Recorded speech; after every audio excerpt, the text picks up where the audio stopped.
Hi everybody, today I'm going to be showing you how to build a stand for your TIG welder that incorporates a cooler. I know a lot of you out there have TIG welders. You're thinking about possibly converting over to liquid cooled. There's a lot of different coolers out there. This is going to be a CoolMate 3 and I'm going to be building a stand for a Syncrowave 200. Most of the modern welders are going to be a little bit smaller, but everything I do for this welder is going to be the same for whatever welder you do. It'll just be in a smaller package. Hope you guys enjoy.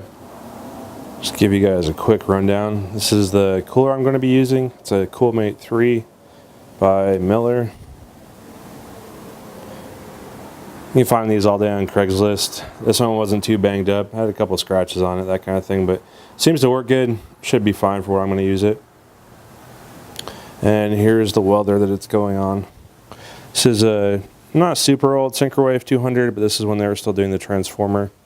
I think I got this in 2009 maybe, but you have to take off the side pieces to be able to get access to the undercarriage, because I'm going to be having this sit on a stand. I'm going to get rid of the factory wheels. So that's going to be the first step.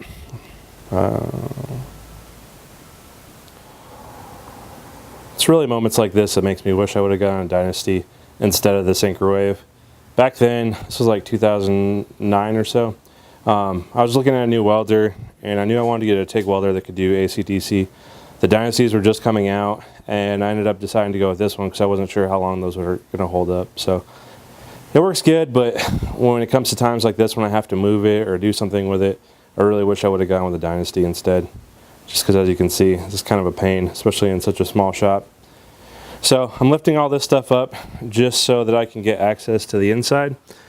You can see those holes right there in the front. Right there. Those were where the front wheels were. Now I'm going to lift it up some more and take the back wheels off. I have to do this so I can get the whole bottom flat so that I can build a rack for it to sit on. This is going to be your first step. You're going to have to figure out how big the base of your cart is going to be. This is pretty straightforward. In my case, I just measured the bottom of my welder plus the length of the little area that holds the welding tank, and this is what I came up with. So in my case, it's 35 inches long by 16 3/4 wide. So this is kind of going to be a base for everything else I'm going to build off of. Okay, that right there is going to be the finished frame leaning up against those pieces right there. That's going to be the very bottom piece. On top of that is going to sit the CoolMate. So I have to make a tray for that to sit in, which the tray will sit on top of this. So I'm making the tray out of angle iron. And I just measured the bottom of the CoolMate, and then I'm making this accordingly. So once it's done, the CoolMate will sit into that and it won't be able to move around because the tray edges are going to be holding it in place. So I'm going to get that welded up and then move on to the next part.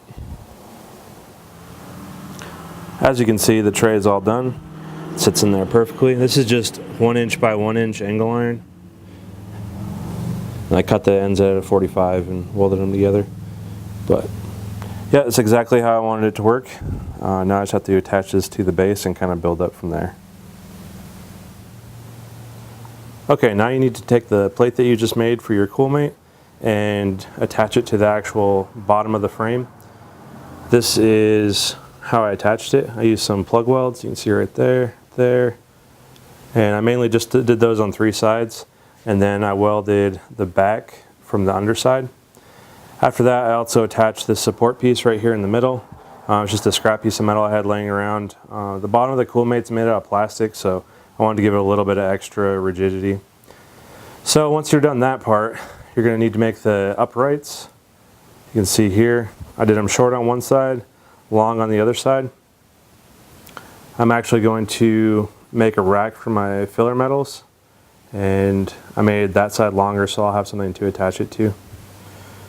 Yeah, that's pretty much it for now. I'm just going to make the plate for the welder next. After attaching the base for the CoolMate, I ended up having this extra little dead area right here on the side that was sort of free. I wasn't sure what I was going to do with it.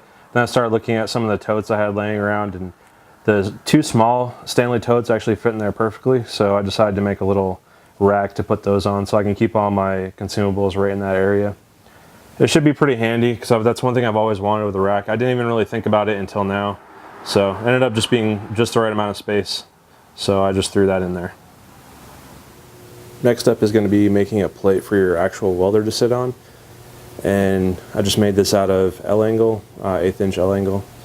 So I just measured the bottom of my welder and then made this in accordance to those measurements and then just welded it onto the base.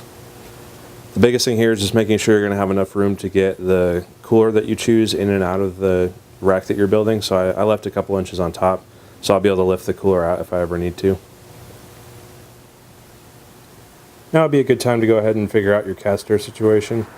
For this particular build, I did something a little bit different. I'm just going to use 4 regular toolbox casters, 2 fixed like this, and then 2 rotating ones in the front. I did this instead of having 2 wheels on the side like a typical weld cart, just because I'm trying to maximize the area I have. So even 2 extra inches is going to save me a lot in this garage because I really have no space whatsoever. So that was the biggest thing that was important to me. I don't believe it's going to tip side to side because it is so wide, but in your application you'll have to judge that for yourself, because if you have a thinner welder you might want to run the typical wheels on the side just to keep it tipping with that cylinder in it. So to attach the wheels, I marked everything out, and I'm going to be using weld nuts. In this case, I couldn't find any 3/8 weld nuts readily available, so I bought the type for wood and cut off the tangs. So these should work the same. You just have to remember to take the zinc off of them because that's not good to breathe in. But yeah, it should work pretty good. I'll show you after I put them all together. So as you can see, weld nuts are pretty straightforward. All you have to do is drill up the hole to the outside diameter of the bottom part of the weld nut. I do this with a step drill. Then you put them in the hole and then just tack weld around it. After you tack weld, you're going to go ahead and take a grinder, just level everything out so your casters sit flush. Pretty easy, but it makes a lot cleaner, a lot more professional kind of looking job, because see, a lot of people just weld casters on, but if they ever get damaged, you're going to have to cut the welds off. It's going to mess up your paint and everything else, so it's better just to do it the right way from the beginning.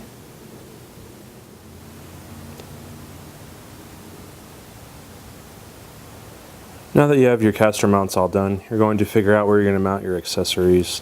So for here, I'm going to do 2 hooks for the torch, the grounding lead, and then I'm also going to make a little box or something on the bottom here in that area for the pedal right there. Just to keep everything off the floor when I'm not using it. So for now, I'm just going to make the threaded inserts, put those in, and then eventually I'll make the brackets probably out of stainless steel.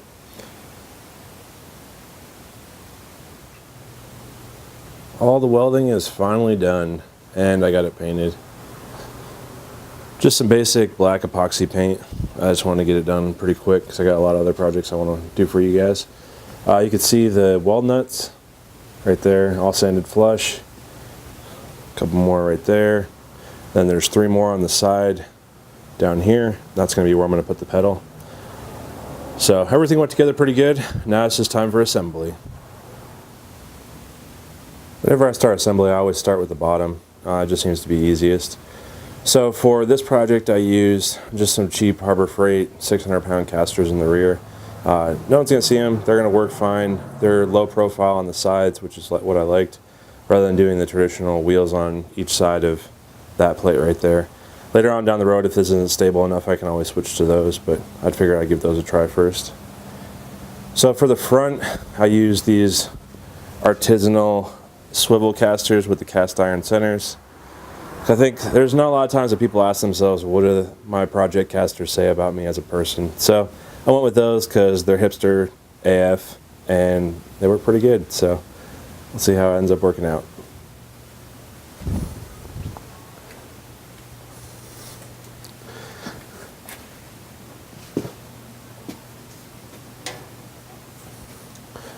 Dramatic assembly video.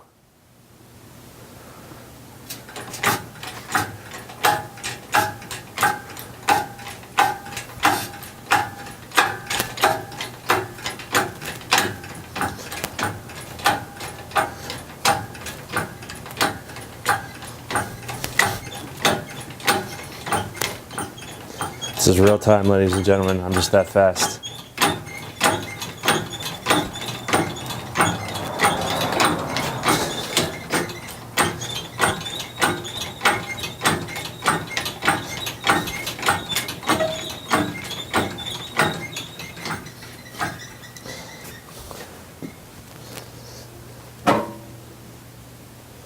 Please don't fall on me.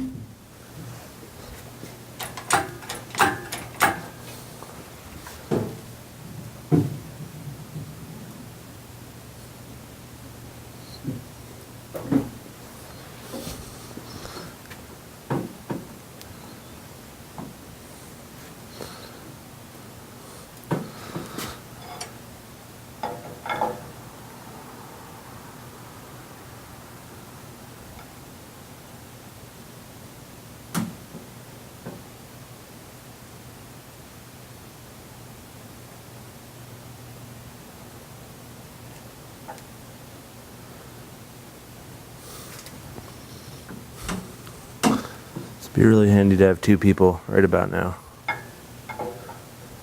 Hopefully I just survive with all my fingers.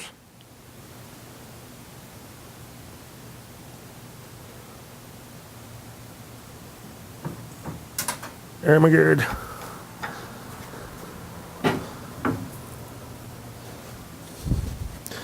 That gets in.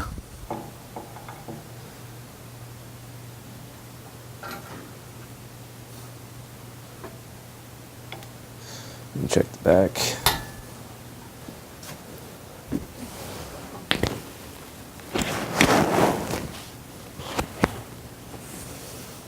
Looks pretty good.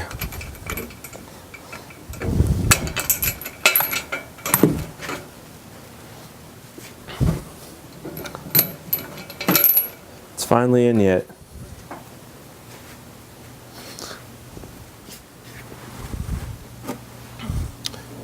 Okay, so I got the machine all together. Now I just have to put the cooler system on.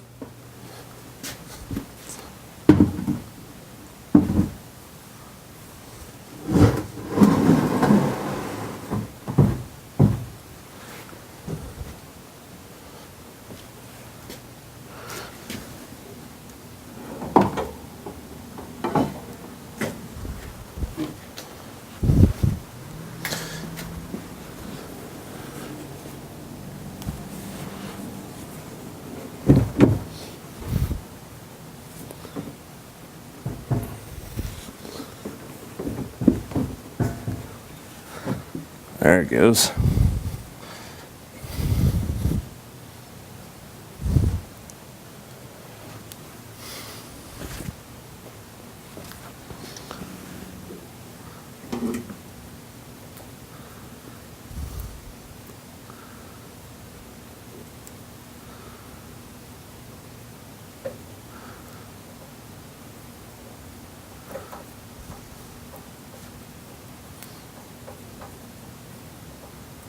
The longest zip tie ever.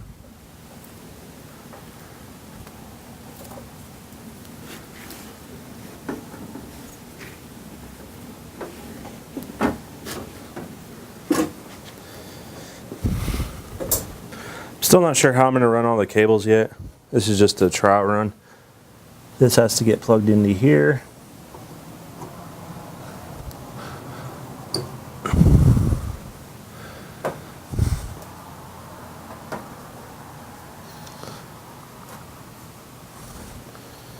Okay, see how the totes fit.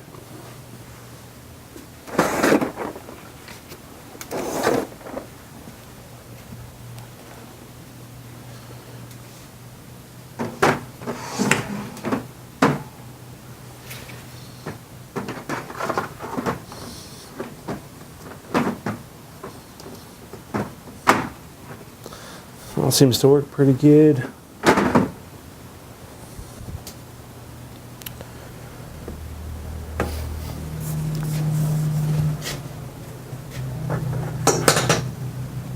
Yep, just have to make up a bunch more of those. Yeah, looks pretty good. Welding cart's all finished. I just got to do a couple more little brackets, but as far as the cart's all done. Just a couple more little brackets for the hoses, foot pedal, that kind of thing. But I intend to do those later because I really need to use it now. I got some really fun projects coming up. I'm going to take a break from the shop organization stuff and do some fun stuff. So make sure you like this video and subscribe to my channel too, because you don't want to miss any of that stuff.